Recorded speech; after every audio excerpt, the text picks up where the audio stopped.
দায়িত্ব হচ্ছে একটা মিরর স্বরূপ, আয়না স্বরূপ। আমরা যখন দায়িত্বগুলো পাই তখন কিন্তু আমরা চিন্তা করি দায়িত্ব পেলাম মানে আমি অনেক কিছু করে ফেলবো। না, দায়িত্ব যে পেলো তাকে ভয় করা উচিত, যেটা হচ্ছে আমার আয়না।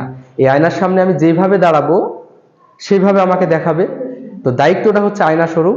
দায়িত্বটা যখন পেলাম, এই দায়িত্বটা আমি যেমন করে পালন করব, ঠিক দায়িত্ব আমাকে তেমন করে ফিডব্যাক দেবে। দায়িত্বটা যদি আমি ভালোভাবে পালন করতে পারি, সঠিকভাবে পালন করতে পারি, তাহলে ওই দায়িত্ব আমাকে ভালো মানুষ হিসাবে ফিডব্যাক দেবে। আয়নার সামনে তুমি যদি বাঁকা হয়ে দাঁড়াও, তাহলে দেখো তোমাকে বাঁকা দেখাচ্ছে, ঠিক আছে। আয়নার সামনে যদি তুমি মানে সুন্দর পোশাক পরে দাঁড়াও, তোমাকে সুন্দর লাগবে, এটাই তো স্বাভাবিক। তাহলে দায়িত্বর সামনে তুমি যেভাবে তোমার নিজেকে ফুটিয়ে তুলবা, ঠিক দায়িত্ব তোমাকে সেইভাবেই ফুটিয়ে তুলবে।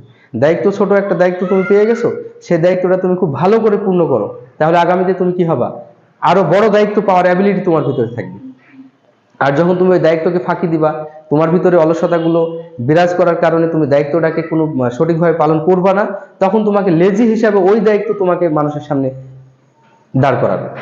এজন্য দায়িত্ব পেলেই হবে না, দায়িত্বটাকে প্রপার কাজে লাগাতে হবে, এবং দায়িত্ব সঠিকভাবে পালন করাটাও কঠিন ব্যাপার। এজন্য দায়িত্ব পেয়ে আমরা কিন্তু অনেক সময় কি হয়ে যায়, অনেক মানে আনন্দে উৎফুল্ল হয়ে যায়। আসলে আনন্দ পাওয়ার কিছু নয়, দায়িত্ব হচ্ছে একেবারে আয়না স্বরূপ।